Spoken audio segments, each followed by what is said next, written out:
Hai pelajar, saya Cikgu Kartik, guru pengajian perniagaan dari SMK Tinggi Setapak Kuala Lumpur.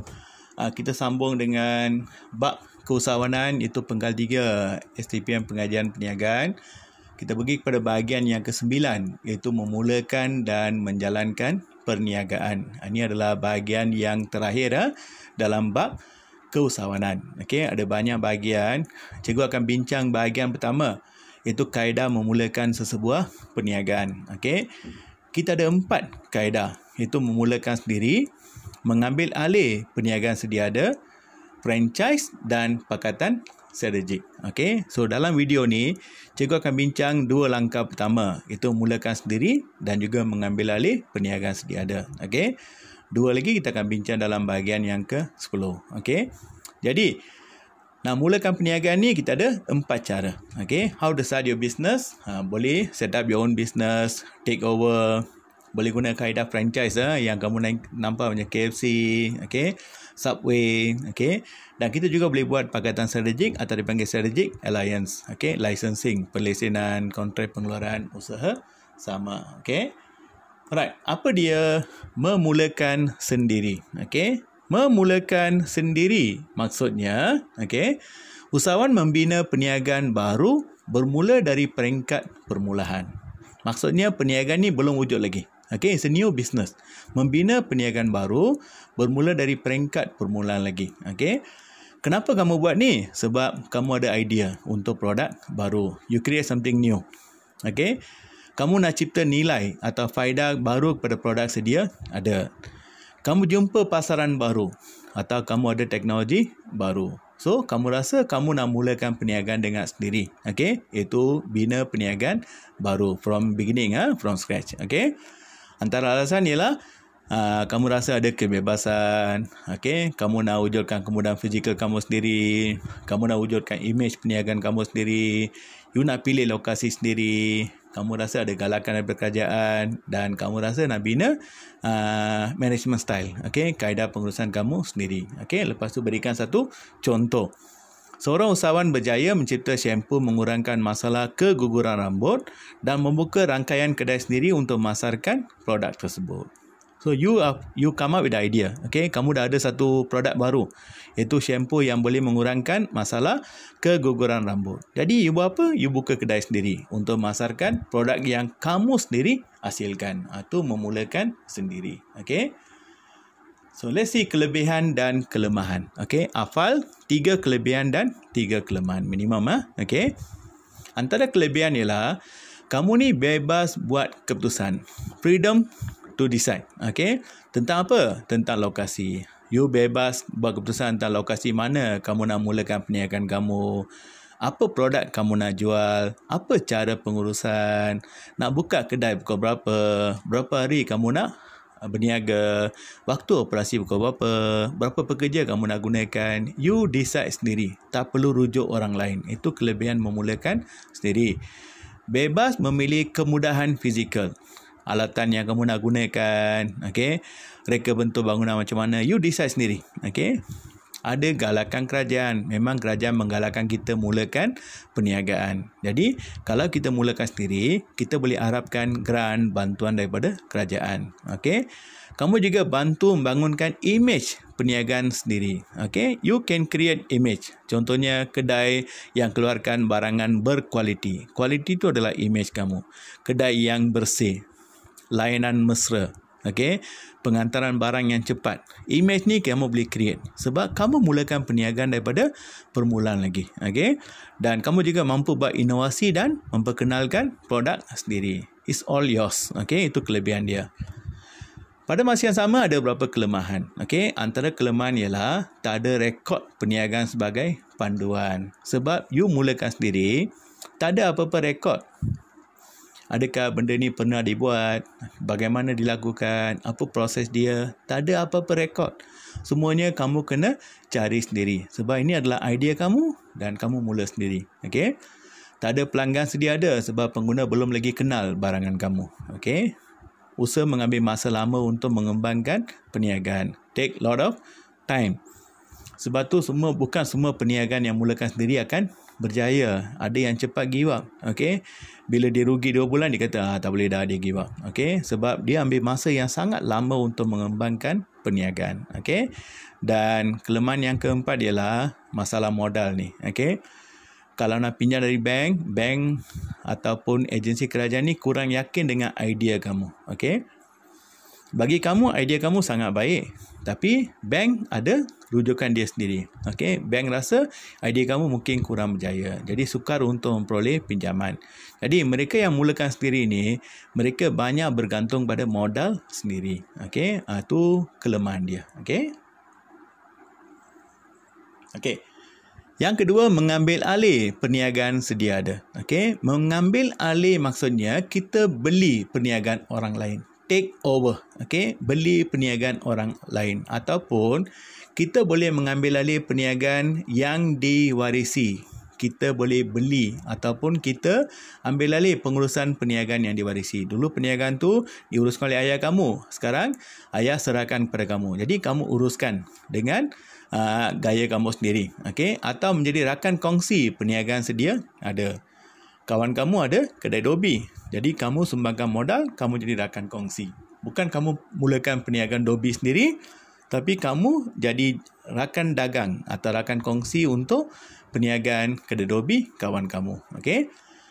Kenapa ada yang suka ambil alih perniagaan sedia ada? Dia ada beberapa alasan. Satu, dia rasa harga perniagaan yang dia nak ambil alih itu kompetitif. Dia rasa harga tu berpatutan. Okey.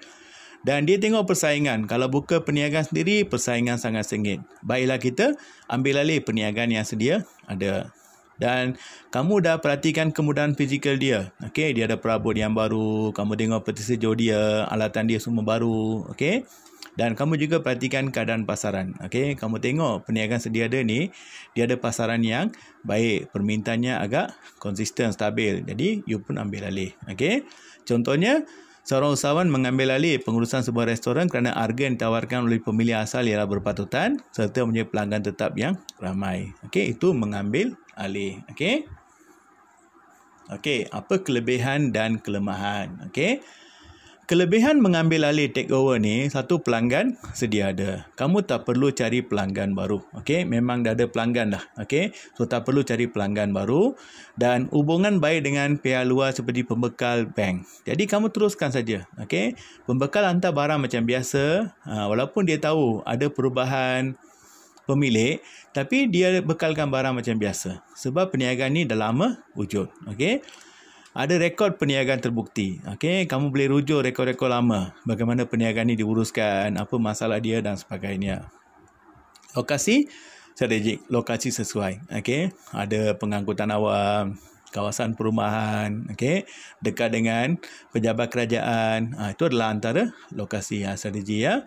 Ada pekerja mahir dan berpengalaman, okey, dan harga belian perniagaan yang berpatutan. Ini alasan kenapa orang ambil alih. Apa advantage dia? Okey.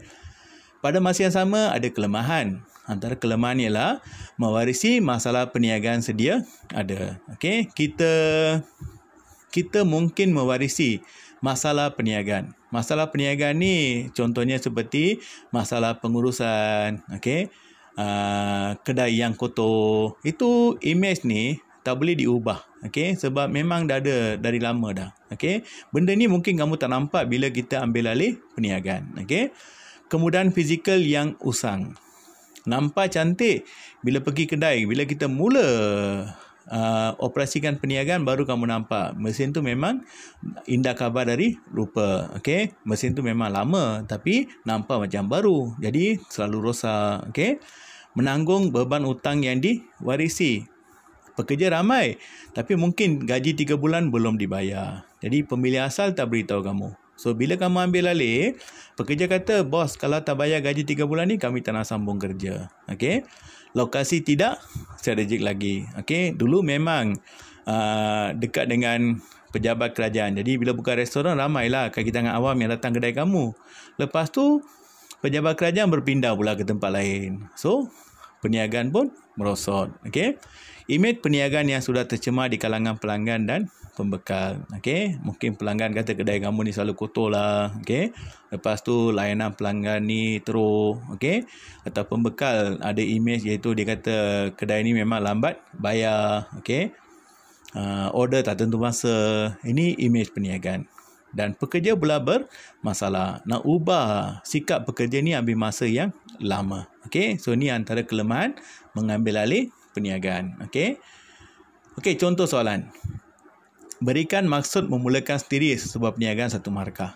Okey, berikan maksud dan uraikan 2 alasan seorang usahawan memulakan sendiri perniagaan. Okey, tadi kita bincangkan. Okey, maksud memulakan perniagaan dari peringkat permulaan. Okey. 2 alasan, bolehlah bagi contoh seperti what they call galakan kerajaan, okey, lokasi, okey, produk, all this lah. Berikan 2 alasan. Nyatakan 2 kelebihan dan 2 kelemahan memulakan sendiri sebuah perniagaan. Apa kelebihan dia? Kebebasan memilih lokasi, kebebasan menentukan kaedah pengurusan. Kelemahan, tak ada pelanggan, sedia ada, dan tak ada bukti atau rekod perniagaan. Okey. Nombor 3, berikan maksud mengambil alih perniagaan. Uraikan 2 alasan seorang usahawan mengambil alih perniagaan. Antara 2 alasan ialah persaingan, okey, harga perniagaan dan sebagainya. Nyatakan 2 kelebihan dan 2 kelemahan. Just sebut saja, tak perlu uraian, tapi make sure ayatnya lengkap. Okey. Harga jualan perniagaan yang berpatutan. Jangan sebut harga saja.